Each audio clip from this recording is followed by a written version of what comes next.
Good morning. As you know, community is more important than ever. And with this weekly podcast, we at the Experience New Jersey team aim to bring you great conversations with thought leaders and business owners in our local communities. So join us weekly to hear their stories and insights. And today we welcome Cindy Gelormini. Good morning, Cindy. Hello, good morning. Thanks for having me. I want to say Cindy but it's like I'd have to rattle off 8 different things because you have so much going on and you are just like a multitasker extraordinaire. But you are most known in New Jersey as the Paint Diva. Yes, for sure. And so why don't you kind of start off and kind of give us a sense of, kind of I know that you're a native New Jerseyan, so tell us kind of where you live and how you kind of your story in New Jersey a little bit. Well, I live in New Providence. I've lived here almost my whole life. I came here in 6th grade. My grandfather was a minister, actually. He started St. Andrew's Church in the 60s. So we moved here from Pennsylvania to be here by my grandparents. I grew up here. I've tried to leave a couple of times, but just before you know it, I was married and I had kids and they had great schools and it was a great town to live in. And it just didn't make any sense to leave. So we're still here. My kids have already gone through the whole school system and now I'm a grandma. That's right. You are a grandma. I love that. Yeah, I mean, you're super entrenched in New Jersey. Like you work all over New Jersey. Obviously, Sure. You've been living in New Providence all these years. Your husband worked in town, so you Mm-hmm. are. My daughter too. Yeah. Yeah, she's the deputy borough clerk. So if you go pay your taxes, you're going to see my daughter. Yes. What a great job she has. Yeah. But awesome. So, I mean, I know our paths initially crossed, I want to say like 10 years ago, maybe even more than that, when we were both members of Believe, Inspire, Grow, which was a women's, networking group, support network, all around amazing organization. We attended meetings together, and our businesses definitely were intertwined because I do real estate and you do consultations for people in terms of wanting to paint their home and all of that. So one of the jobs that you had in New Providence was working at like the famous local general store, which had a paint store in it. And where you worked. And then that's where you became the person to speak to if you wanted to paint your home inside or out. The diva, the Paint Diva. So tell us a little bit about kind of how the Paint Diva came to fruition and what exactly you do. Yeah, it's actually a funny story. So I used to paint murals and faux finishes in the 90s. And I did it for a few years. Never really liked doing the faux finishes. I liked doing the murals, but that's what was in. And I worked for a lot of interior designers that would hire me to do it and a lot of referrals. And then I knew as the 2000s hit, it was around 2005. I knew the faux finishes were going out of style. And I was up on an extension ladder about 20 feet in the air and I almost fell off. And I said, that's it. I'm done. I had been working with a friend, another Cindy, for about a year. And I said, Cindy, it's all yours. You can take the business. I'm done. And then I walked into the paint store in my town to get paint just for a project on my house. And he said, oh my God, I can't believe you just walked in here. Another hardware store had hired an interior designer to help people choose paint colors all day. He says, I've been looking for somebody. And I already knew him because I did murals in all of his kids' rooms. And he said, come work for me. I need somebody to work with the women all day, helping me. He's like, the guys in the back just want to mix paint. They don't want women asking them, what do you think of this color? He's like, they can't deal with it. I need somebody to do this. I said, okay, fine. But I had 4 kids. My son, Robbie, had severe autism. He came home on the bus. I had already tried working a 9-to-5 job and my babysitters would always quit. It was always an issue. So it always worked better for me to be self-employed so I could make my own hours. So I said to him, I said, oh, okay, I could do it, but, I need to be home at 3:00, for the bus. He said, no problem. Don't worry. He says, I just need you part-time. Just come on in. I said, okay, great. So I started working there and I was like, this is awesome. I don't have to carry paint cans or ladders. All I have to do is choose a color. This is a piece of cake. So I started to develop that part of the store. And I told him, I said, listen, this is not an environment that women are comfortable coming into. This is a hardware store where guys come, contractors come to pick up paint. It's not really comfortable for women. I said, if a woman wants to go out to lunch, they're not going to go to the deli down the street where all the landscaper trucks are parked. They're going to go to Panera, because it's a different environment. So he said, okay. So he built kind of a knee wall with columns, and we set it up to look more like a dining room with curtains, and made it, more inviting to be in. And people just started coming. Gradually they started to catch on that I was there. They had never heard of, they're like, wait, you're what? You're going to help me choose a color? You're kidding. They had never heard of this before, and they thought it was great. So word started to spread. And in one of the other towns, there was someone that owned a paint store as well, but she they called her the paint Nazi because she was very short with people, and she's like, no, you don't know what color you want, leave, don't come back until you know what you want, like no paint for you. And so I started hearing these stories about her, and people would say that we're afraid to go to her, we want to come to you instead. So that's why people started coming.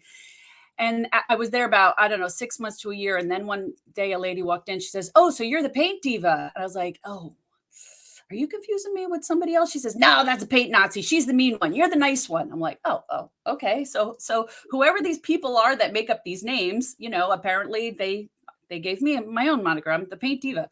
I was like, actually, I kind of like that. I'm going to stick with it. And over the years, they would call me the Paint Whisperer, the Paint Guru, the Paint Genie.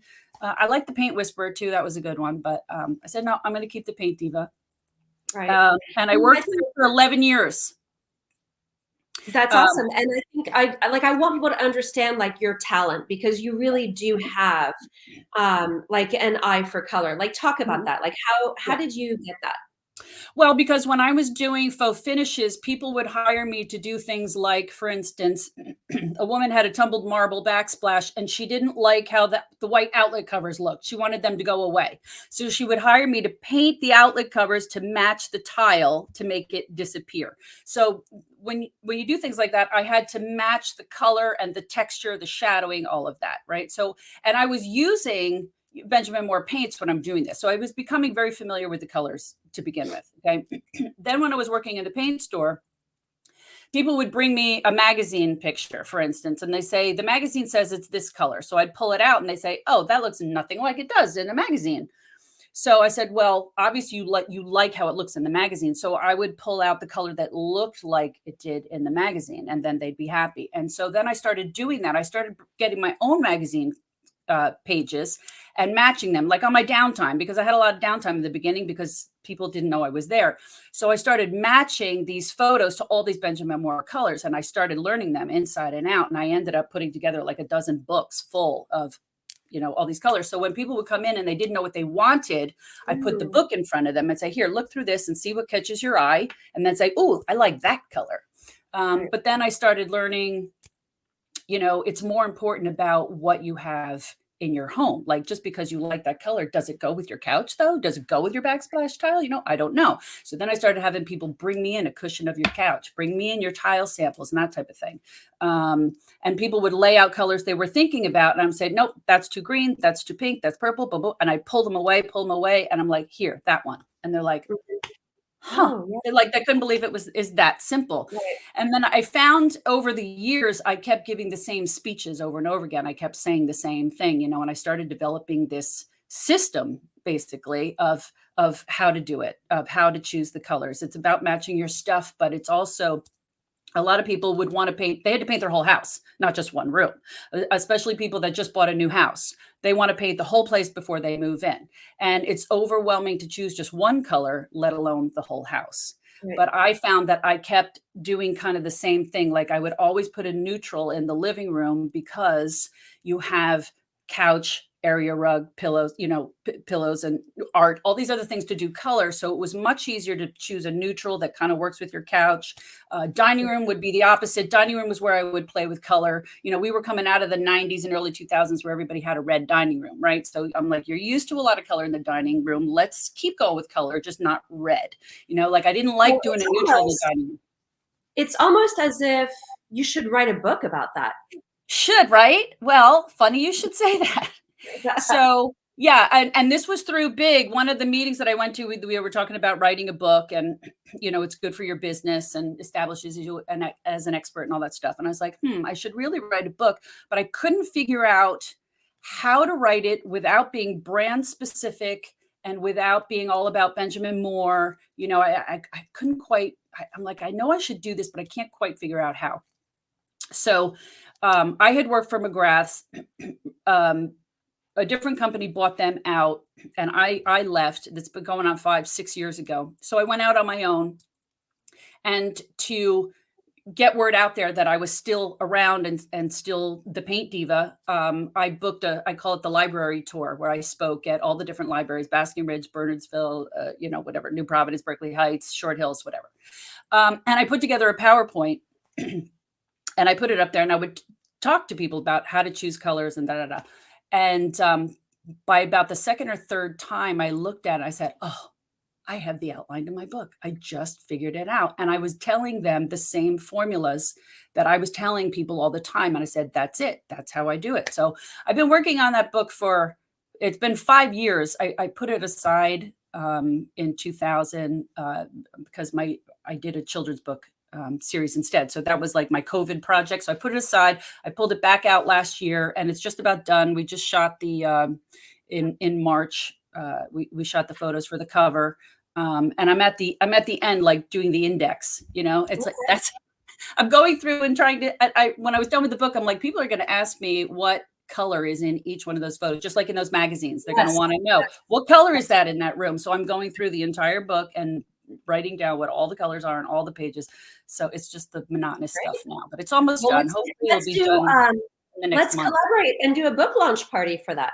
I would love to do that. That would be awesome. Yeah. And it's a great resource for realtors to give as a gift, right. When people move in and they want to make changes, they don't know where to start. Absolutely. Very smart. Yeah. Because I'm only one person, I can't be everywhere. Like I get emails and stuff from people in California, Arizona, all over the place. They're like, can you help me? And I can do virtual consults, through FaceTime now. But there's only so much I could do. So that sort of pushed start a Paint Diva school and then start producing little mini Paint Divas. See, God, great minds think alike. I'm like, that is my next step. After the book launches, then I want to do a course and teach people how to become a color consultant, because I've got 16 years of doing this for literally thousands of people. Thousands. Right. I've done this. Well, okay, so I want to pivot a little bit because, I think people can tell how passionate you are about what you do. And the Paint Diva is really just like one facet of you. There are so many other facets of you, which is why I love you so much. And over the years, we've just stayed connected because I'm always just in awe of what you take on and what you finish. You are a doer to the max, and you have an idea and you execute. And I mean, you mentioned earlier that you were a mom of 4. That your son Robbie had severe autism, and despite all of that, you still managed to get so much done. Talk to us a little about Robbie and his impact on your life, and the creation of this series of books and this new foundation that you have going, because I think that's an amazing feat. Okay, so it's funny that you say that I get things done, because I'm sitting here thinking that evolved over time, because I'm, this artist personality where you get a creative idea and you want to start it, but then oh wait, but now I have this idea. Now I want to start this. And now I want to start that. And, when I first bought my house, I painted everything. I did faux finishes, and I would paint faux area rugs on the floor and stuff, but I would end up not finishing it. It would be like I painted a faux runner on my stairs, and it's 10 years later, it's still not done because I got onto another project. So I learned from that when I'm excited about something and I'm passionate about it, stay on it until it's done, because if I don't, it won't get done, because I'll find something else to get passionate about. Right. And raising a son with severe autism completely changed who I am too. I mean, he had zero patience. Everything had to be on schedule. Everything had to be on time. No change to the routine. He was completely nonverbal. So my days were timed to the minute. So his bus would arrive at 8:35 in the morning, right? So I had to get my other kids up, dressed, drive them to school, get back here, then get Robbie dressed, then and feed him. And he he he wouldn't leave his shoes on, like when he Mm. was home, he wore pajamas, no shoes, barefoot, right? But he knew school clothes, we have to put the clothes on for school. So God forbid the bus was 5 minutes late. Okay. I would come back in, shoes are thrown, who knows where in the house, and then I'd have to run around and try to find it. So like I had to literally time getting him dressed and ready to go and out the door, like to the minute. Otherwise, it was a complete disaster. So that's kind of taught me. And also, from doing the murals and the faux finishes, like I had to plan ahead of time the whole mural in my head. I needed to know what color paints did I have to bring? What supplies do I need? What do I need to pack up before I drive a half hour to somebody's house? Because if I forgot something, to drive all the way home and get it and come all the way back, it's a complete Yeah. waste of time. So I don't know. It's just as time went on, I just kind of learned how to do that. Be So efficient. yeah. So with the books, so I was starting my paint book, and I had called a PR person, and she Googled me ahead of time. And she said, "What is this Robbie and me autism thing? What is that all about?" And I have a YouTube channel where I followed Robbie around for 4 years, trying to advocate for over 21. There's no day programs out there and things like that, right? So I explained that to her. I told her, that I had started that, but Robbie, he passed away 4 years ago. And she said, "So what are you doing now?" And I was like, "Well, I don't know. I have all these followers and I built this momentum. I've been trying to help people. I'm not quite sure what to do." She said, "Well, why don't you write a book?" I said, "Well, I did have an idea of writing a children's book about a little penguin with autism." She's like, "Oh my God, that's amazing. You have to do that." I was like, "Oh, okay, who knew it would be such a big deal?" And so I posted on Facebook. I'm like, "I'm thinking I might write this children's book." And I had like 400 people like all chimed in. "Oh, that's amazing. You should do that." I was like, "Okay, I didn't realize a children's book would be such a big deal." So I sat down that day and I wrote the first story. And children's books are about 25 pages long, and it was really just about this little penguin that was in preschool, and he didn't sit still, and he liked to line up all the trucks instead of playing with them, like the other kids did. The preschool teacher noticed, he really likes to rock, and he doesn't talk, and all this, and he gets diagnosed with autism, and that's the end of the story. And I said, "Well, that's just the beginning. I need to keep going." So I just Right. kept going, and I just started writing. I wrote a dozen stories by the end of the week. And I'm also, I'm a singer too. I used to write songs. So it was like rhyming. It was like writing 12 songs because they all rhymed. And I would write them, and every story ends with "I love you just the way you are." It's like Robbie is a penguin who likes riding in the car. His mama always says, "I love you just the way you are." And I'd write a story, and I'd run downstairs, and I'd read it to my husband, and he'd start crying, and I'd start crying. I was like, and then I'd go back up, and I'd write another one, and then I stopped reading them to him because I'm like, I can't keep crying. I have to just write. And then I said, "Well, how am I going to illustrate? I don't do graphic design. I'm not a computer person. I have to stick with what I know, which is paint." So I got out my sketch pad and I just started, doing all the sketches. I had a couple long flights that year. This is pre-COVID, right? I flew to California and stuff, and I would just bring my sketch pad for something to do on the plane. And my last trip was to Israel in March of 2020, and COVID broke out while we were there. That was fun. All the airports shutting down. And so then when I came down, we had to quarantine, and then we went into lockdown. And so I just put them all on my dining room table and started painting all these illustrations during the whole lockdown, March, April, May. And I did 340 illustrations by the time I was done, but I stayed on task until it was done. And, Look, I remember, Cindy, like, I just remember you sharing that journey online. And like, I just remember every day you'd be like, "I did 10 more, I did 10 more." And you'd like, have these like, on your floor, like all these piles, graphics. And there was it was piles just, of I them. was Yeah. like, wow, she is in the zone. Mhm. Um, and Yeah. you kind of passed over it, but it's, your son passed away 4 years ago. And Mhm. you know, everybody grieves in their own way. Mhm. But you have funneled your grief into so much good and so Mhm. much um, raising awareness, raising funds, creating opportunities for children and also for mothers. I know you did an event that we helped sponsor, a few months back Mhm. about doing mommy makeovers for mommy of Mhm. autistic children. Mhm. kind of talk about the foundation, how that came about.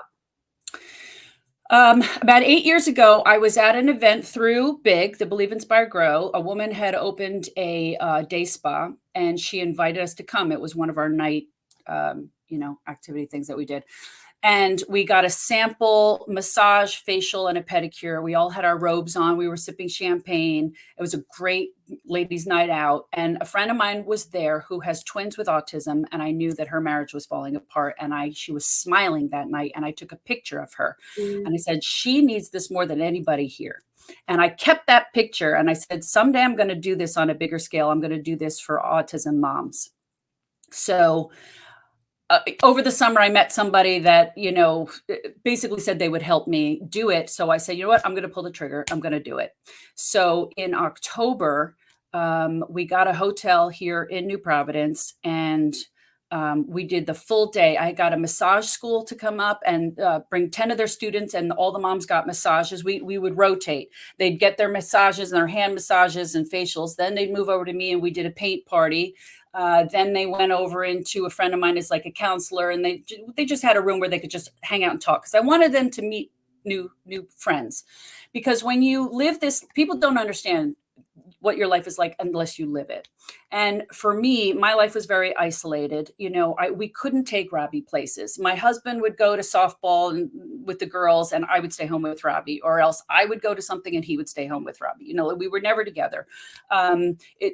You don't make friends like you do. Like my younger son played sports. You meet the other parents on the soccer field or whatever. There is none of that with Robbie. He went to a school where kids were bused from all over New Jersey. I didn't know the other kids. I didn't know the other parents. And I just feel like they have a potential to get depressed, to be lonely. They don't have friends. And sometimes they just need help. They just need to know, hey, I'm not the only one. There's other people in the same boat as me. I learned all this through my YouTube channel. So my goal of this was relaxation, to make new friends, and to laugh. So they had lunch and dinner were all donated. Paolo's Kitchen. Paolo has kids with autism as well. He donated all the food for that day. And then we did makeovers, as you mentioned. We surprised 4 moms. We took them to a salon across the street. 2 of them had not gotten a haircut in 2 years.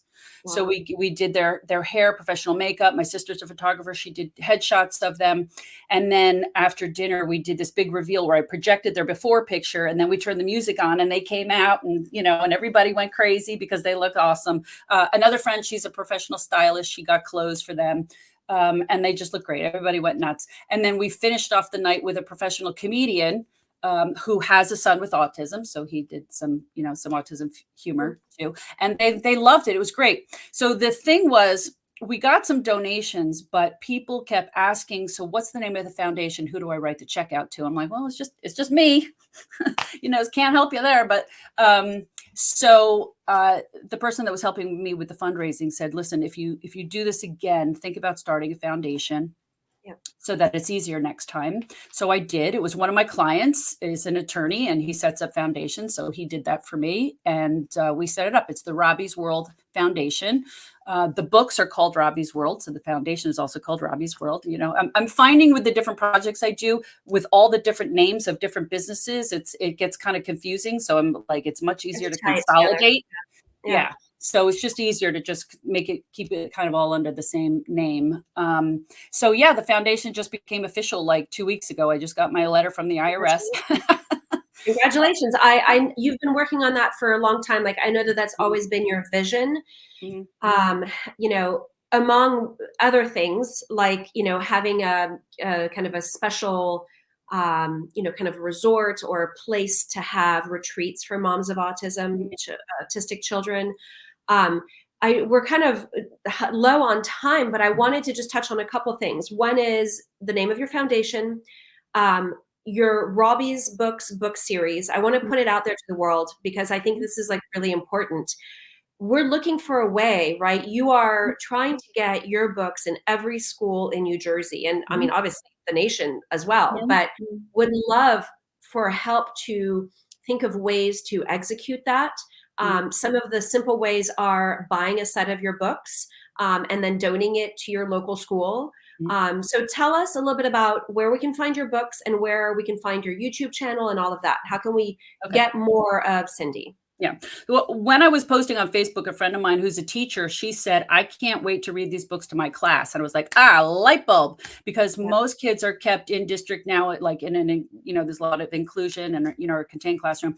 So they're in school with a lot of, all the neurotypical kids are being exposed to autistic kids, right? And so I want them to understand what autism is. And instead of, a kid, stimming and they're thinking, oh, he's so weird, I want them to say, oh, I get it. He's just like Robbie the penguin. We just heard that story. Right. So I did virtual assemblies, last year. Now that the schools have opened up, I got to go, into school, and I have this adorable penguin mascot that I bring, and the kids love him. So it's really cute, and the teachers love it. And I did have somebody from Woodbridge. They bought 50 sets of the books and they handed them all out to all the schools. Like, if every district would do that, it would be great. But it teaches kids in just a cute, funny, gentle way what autism is. And they just enjoy the stories. The books are not for autistic kids, even though autistic kids do like it because they relate to the character. It's for everybody. So yeah, I've been trying to figure out, how do I get the books into elementary schools all over? Not quite sure how to make that happen, but I thought maybe the foundation could help too. If people donate to the foundation, I can order books and I can send them out. Right. Or people, some people have bought the sets and given them to their teacher or to the librarian at the school or whatever. Any of those ways are good. But Where can they buy the books? So they're on Amazon. It's easy. That's the best way to get them, is on Amazon. It's called Robbie's World and His Spectrum of Adventures. Here, so you can see the cover up close. Okay. Robbie's World and His Spectrum of Adventures. There's 3 books. There's 4 chapters in each book. So there's 12 stories altogether, but there's 3 books. There's book 1, book 2, book 3. They can also go on my website. That's the best thing to do. It's robbiesworldbook.com. And everything is on there. You'll see there's the link to my YouTube channel, to my podcast about the foundation. The Mom's Retreat is called the Lemonade event. And the link to order the books, everything about there. And you can see, when you go on my YouTube channel, you'll see my old videos of Robbie on there, as well as my podcast. So yeah. And by the way, that is a beautiful love story. And I love what you did with your son. Your son was lucky to have you as his mom when he was in this world. So thank you. Yeah. If you go on my website and read, you'll find out the story about why it's about penguins. And you'll see that Robbie is, he's still involved in everything that's going on, for sure. Yes. And you've got a lot of stuff going on, and I love it. And I'm going to try to help you. We're going to put some ideas out here on how to get you to achieve these goals, these wonderful goals. And I just look forward to seeing, what's next, and staying in touch. And the other thing I wanted to mention too is that because I set up the foundation now, any proceeds from the sale of the books goes into the foundation, and it'll go to helping moms and families. And for now, I'm doing these lemonade events, but I have much, much bigger goals. But this is the start. Awesome. Well, Cindy, thank you very much for joining us this morning. Good luck with everything. Thank you so much. All right.